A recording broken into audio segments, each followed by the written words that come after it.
नमस्कार। शिक्षालय में आप सभी का बेहद स्वागत है। मेरा नाम है रेणु यादव। शिक्षालय आज से एक नया अध्याय शुरू कर रहा है। नाम है UGC net paper number 2। Paper number 2 में हम एजुकेशन से रिलेटेड सारे टॉपिक्स कवर करेंगे। शुरुआत कर रहे हैं एक चैप्टर की जिसका नाम है टीचर एजुकेशन। टीचर एजुकेशन के अंतर्गत आज हम डिस्कशन करेंगे डाइट के बारे में। क्या है ये डाइट? असल में हमारे देश में कुछ एजेंसीज और इंस्टीट्यूशंस बनाए गए ताकि वो टीचर्स, वो एस्पिरेंट्स जो टीचर बनना चाहते हैं या वो लोग जो टीचर बन चुके हैं उनकी ट्रेनिंग करवाई जाए। यानी अगर ऑलरेडी टीचर सर्विस में है तो उसकी इन सर्विस ट्रेनिंग की जाएगी, और यदि कोई भी व्यक्ति अभी टीचर बनने की प्रक्रिया में है, अपने बीएड कोर्स में एनरोल कर रखा है उसने, तो अधिकतर हम प्री सर्विस ट्रेनिंग देते हैं कि बच्चा अभी बीएड करके पास होकर निकला नहीं है लेकिन स्कूल में जाकर वो कुछ समय के लिए प्री सर्विस करेगा, तो प्री सर्विस के दौरान उसकी ट्रेनिंग भी होती है। तो ट्रेनिंग का मेन पर्पस क्या होता है वो जानने से पहले ये जानते हैं कि डाइट क्या है। डिस्ट्रिक्ट लेवल पे अगर हम टीचर का एजुकेशन देते हैं, उनको सर्विस देते हैं, उनको ट्रेनिंग देते हैं, तो वो डाइट यानी district institute for education and training, ministry of human resources, जिसको आज हम मिनिस्ट्री ऑफ एजुकेशन के नाम से जानते हैं, उनकी तरफ से ये इनिशिएटिव था। हर एक डिस्ट्रिक्ट में गवर्नमेंट ऑफ इंडिया की तरफ से डाइट खोलने की एक प्रक्रिया शुरू की गई ताकि डिस्ट्रिक्ट लेवल पर गवर्नमेंट की जो पॉलिसीज़ हैं या फिर गवर्नमेंट की तरफ से जो चेंजेस किए जाते हैं शिक्षा को बेहतर बनाने के लिए वो हर एक टीचर तक पहुँच सके।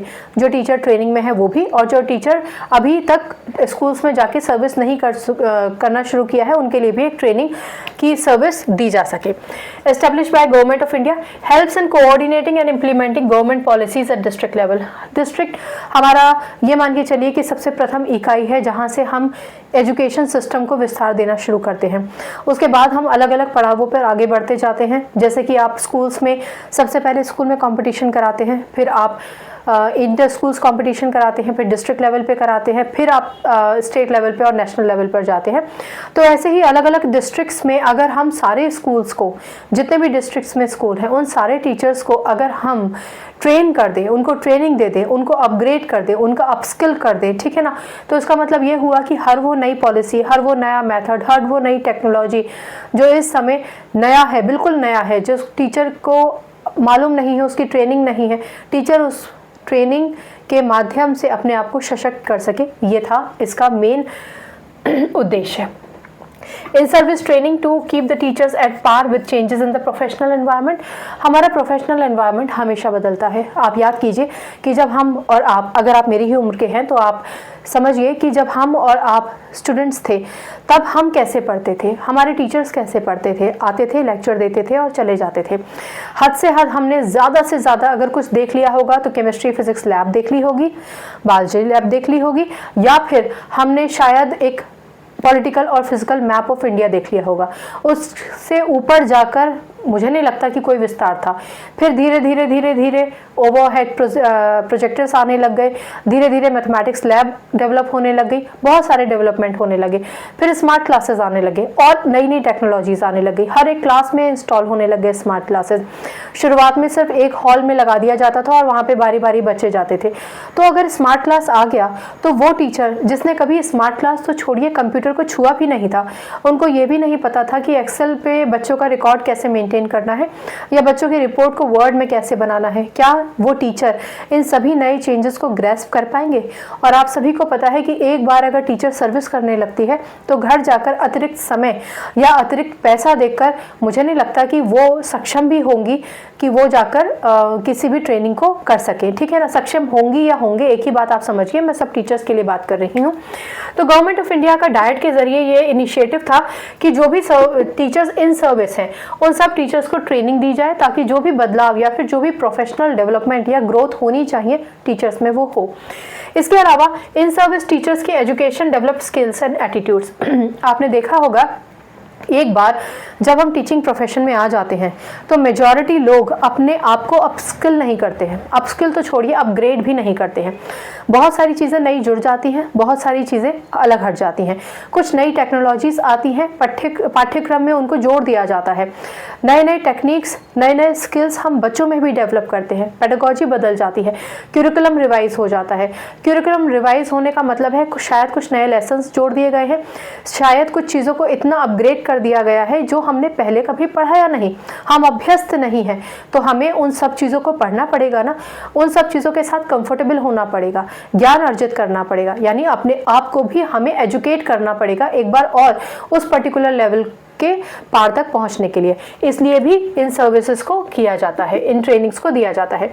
लेटेस्ट अप्रोच एंड मेथोडोलॉजीज, जैसा कि हमने डिस्कस किया, कंप्यूटर जब मैं छोटी थी मुझे साफ ध्यान है, हमें हमारी कंप्यूटर लैब में जूते उतार के ले जाते थे कि आप जूते उतार के आइए, कंप्यूटर लैबोरेटरी बहुत सेंसिटिव जगह है, यहाँ एसी लगा है और धूल नहीं आनी चाहिए, सनलाइट नहीं आनी चाहिए। अब देखिए लेबोरेटरीज का कितना विस्तार हो गया है। अब क्लासेस में जिन स्कूल्स में टेक्नोलॉजी का भरपूर इस्तेमाल किया जाता है, वहाँ हर क्लास में एक टीचर को दे रखा है उन्होंने डेस्कटॉप या लैपटॉप, और उसके बाद स्मार्ट क्लासेस लगे हैं। तो आपको किस तरीके से आप शायद प्रेजेंटेशन बना के भी बच्चों को पढ़ा सके। हो सकता है कि आप अभी भी OHP का इस्तेमाल कर रहे हो, या हो सकता है आप पेन ड्राइव का इस्तेमाल कर रहे हो। अब तो AI भी आ गया है, कितनी सारी चीज़ें बदल गई हैं। हम कंप्यूटर सीखने के टाइम पर डरते थे, आज बच्चा भी कंप्यूटर सीखता है। तो उस बच्चे को सिखाने के लिए जो पैदा होते ही बहुत सारी चीज़ें जानता है, उस बच्चे के साथ अगर आपको अपने आप को कंफर्टेबल करना है तो डेफिनेटली हमें अपने आप को अपस्किल करना पड़ेगा, अपग्रेड करना पड़ेगा। जो नई टेक्नोलॉजीज हैं, जो नए मेथड्स हैं, उनके साथ अपने आप को कंफर्टेबल करना होगा। पुराने समय में सिर्फ एक लेक्चर मेथड होता था और हम लोग तो रट्टाफिकेशन ही करते थे।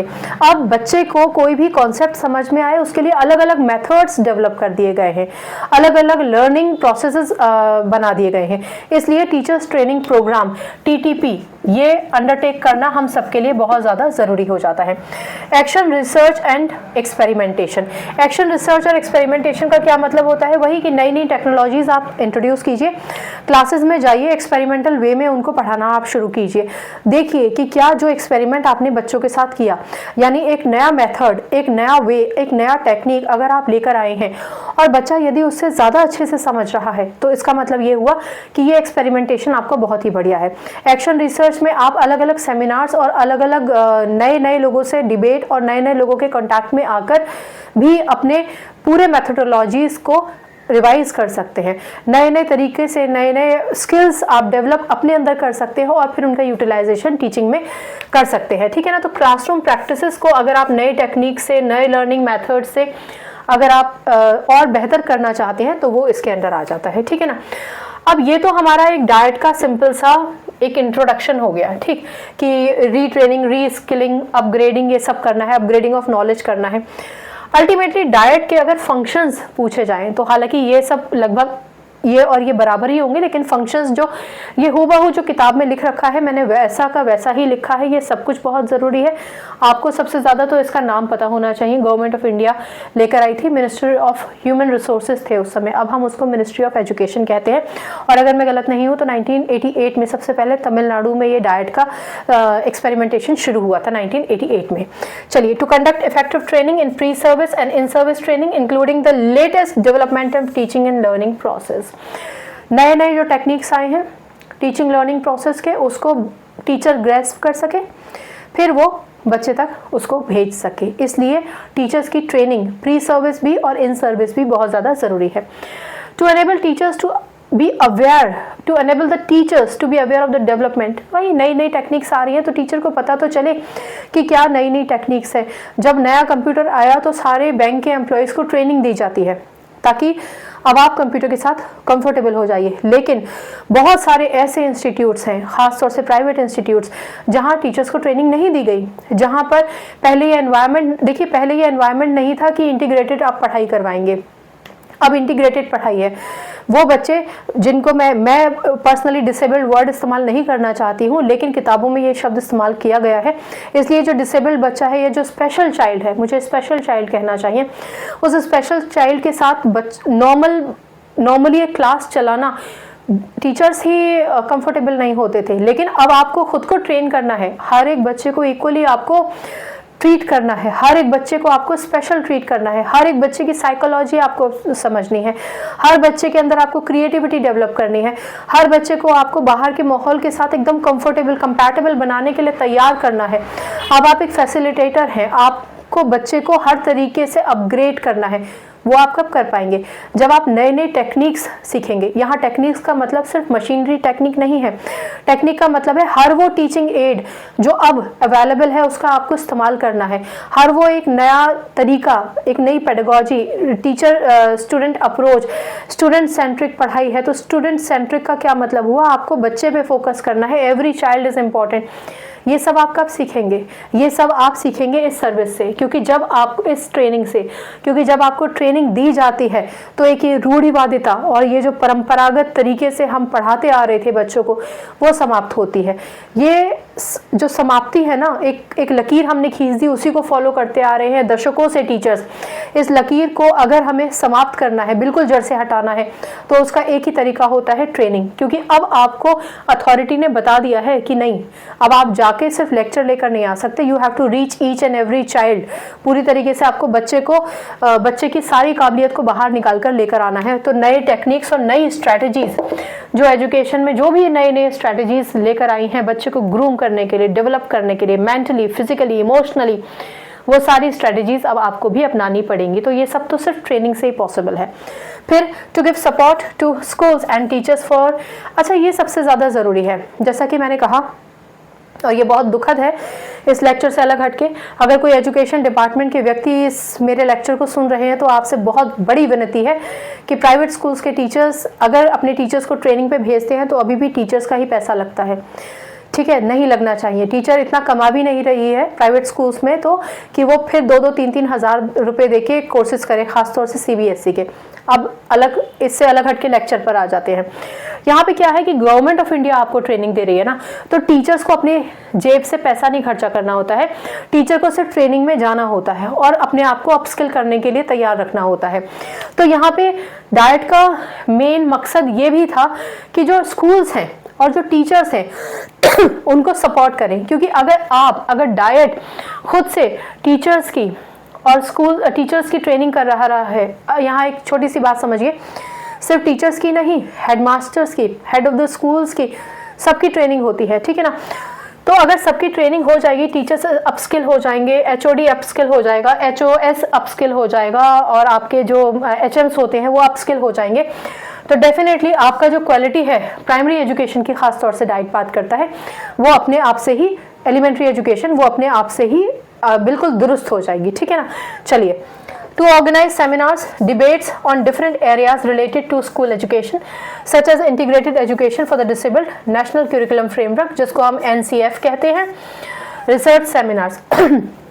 अब NEP आया, न्यू एजुकेशन पॉलिसी। आप खुद देखिए कि जो लोग टीचर बनना चाहते हैं, भावी हैं, या जो टीचर बन रहे हैं, उनमें से कितने लोगों ने पूरी NEP को पढ़ा होगा? नहीं पढ़ते हैं लोग। या कितने लोगों ने NEP के बारे में पूरी जानकारी इकट्ठी करके नोट्स बनाए होंगे? अधिकतर नहीं करते हैं, दुखद है पर नहीं करते हैं। तो NEP तो चलिए अब आया है, लेकिन नेशनल करिकुलम फ्रेमवर्क, NCF जिसे हम कहते हैं, यदि उसके बारे में या किसी नए डेवलपमेंट के बारे में या किसी नए इंट्रोडक्शन के बारे में अगर टीचर्स को हमें अपग्रेड करना है तो लीजिए, दे दी आपको गवर्नमेंट ऑफ इंडिया ने डाइट के जरिए सारे टीचर्स को ट्रेनिंग। अब आप अपस्किल हो गए हैं और आप अपने जितने भी टीचर्स हैं उनको अपस्किल्स कर सकते हैं। अलग अलग तरीके से आपको ट्रेनिंग दे रखी है, अब आप उस ट्रेनिंग को और आगे बढ़ाइए, उसका यूटिलाइजेशन कीजिए। आपसे उन्होंने सेमिनार्स में भी आपको बुला लिया, डिबेट्स भी कंडक्ट करा दिए। इंटीग्रेटेड टीचिंग अब एक हमारा अहम पहलू है। अब आप इंटीग्रेटेड टीचिंग, आपको अपने आप को इस तरीके से मोल्ड करना है कि आप सारे बच्चों को समान समझें, सबको बराबर सीखने की अपॉर्चुनिटी दें बजाय डिस्क्रिमिनेशन किए, क्योंकि आपको ट्रेनिंग दी गई है। तो ये जो इंटीग्रेटेड ट्रेनिंग है ना, डिसेबल्ड बच्चों को खास तौर से मद्देनजर रखते हुए कि भाई एक धारणा, एक सोच बना रखी है, रूढ़िवादी परंपरागत एक सोच बना रखी है, उस सोच और उस समझ को आपकी तोड़कर एकदम आपको फ्रेश तरीके से दिमाग में बिठा दें कि नहीं, आपको अपनी ट्रेनिंग से खुद को भी अपस्किल करना है। अगर आप टीचर बन गए हैं इसका मतलब ये नहीं है कि हम ही सबसे बड़े ज्ञाता हो गए हैं दुनिया के, सब कुछ हमारे दिमाग में है, ऐसा नहीं है। हमें भी धीरे धीरे अपने आप को अपस्किल करना है, अपग्रेड करना है, ट्रेनिंग करनी है, प्रोफेशनल ग्रोथ करनी है, पर्सनल ग्रोथ करनी है, अपने आप को अपस्किल करना है, नए नए मेथड्स अपनाने हैं, नए नए रिसर्च करने हैं, एक्सपेरिमेंट करने हैं और हमें हर एक बच्चे को स्पेशल समझना है। अगर डिस्ट्रिक्ट लेवल पर ही ये सारे के सारे टीचर्स बढ़िया तरीके से ट्रेंड हो जाएंगे तो आप ये सोचिए कि हर एक स्कूल का जो बच्चा है, हर एक स्कूल का बच्चा डेफिनेटली, देखिए मार्क्स एक अलग बात है, लेकिन उसके अंदर की जो स्किल्स है, उसके अंदर की जो क्रिएटिविटी है, उसकी जो इंटेलिजेंस है, उसकी जो भय है, उसकी जो हिचकिचाहट है, उसकी जो रुकावटें हैं जीवन में, क्योंकि बच्चा हर एक जगह से आ रहा है। आपके पास एक हो सकता है कि एक ऐसे घर से बच्चा आ रहा हो जिसके पास सारे संसाधन हैं, हो सकता है कि ऐसा बच्चा भी हो आपके पास जिसके पास रोटी कपड़ा मकान वाली भी प्रॉब्लम है। इतने इस तरीके की परिस्थिति से वो आ रहा है। अब ये आपकी ड्यूटी है कि आप सबको बराबर समझ के उन सबको एजुकेट करके एक बढ़िया समाज की संरचना करें। तो ये एक मकसद था डाइट का, ठीक है ना। इनके ये सारे के सारे बेसिकली ऑब्जेक्टिव्स हैं इनके, ये इंट्रोडक्शन है, आप याद रखिएगा इन सारी की सारी चीज़ों को। ये बहुत ही इंपॉर्टेंट टॉपिक है। यूजीसी नेट आपसे एजेंसीज में डाइट का के बारे में पूछ सकता है, ठीक है ना। वन वर्ड क्वेश्चंस होते हैं, कोई दिक्कत है नहीं। हर चीज़ को, हर लेक्चर को ध्यान से सुनेंगे, सब कुछ समझ में आ जाएगा। बड़े वीडियो को शॉर्ट्स में डाल देंगे, डिस्क्रिप्शन में इस वीडियो का लिंक भी डाल देंगे। आप चाहें तो वहाँ से इस पूरे वीडियो को, अगर आप शॉर्ट्स देखते हैं तो पूरे वीडियो को आप देख सकते हैं। कहीं कोई कंफ्यूजन है, कहीं कोई भी इशू है तो आप मुझे स्वतंत्र होकर पूछ लीजिएगा, ठीक है। या अगर आपको इसमें कुछ जोड़ना है तो आप वो भी जोड़ सकते हैं। आप पूरी तरीके से स्वतंत्र है। बाकी मैं चाहती हूँ कि आप यूजीसी नेट की तैयारी बहुत बेहतरीन तरीके से कीजिए। लाइफ तो सिक्योर होती ही है और आपको अपने समाज में एक बेहतरीन योगदान करने का मौका मिलता है। प्रोफेसर बनकर, टीचिंग प्रोफेशन में आकर तो आप कमाल ही कर सकते हैं, ठीक है ना। तो चलिए इस कमाल को करने का हमेशा अपने साथ एक वादा बनाकर रखें और अगली बार मिलने तक ये भी वादा कीजिए कि आप अपना ख्याल रखेंगे, खुश रहेंगे और इस सब्जेक्ट से अपना रिश्ता अच्छा बनाइए। शिक्षा ले आइए। नमस्कार।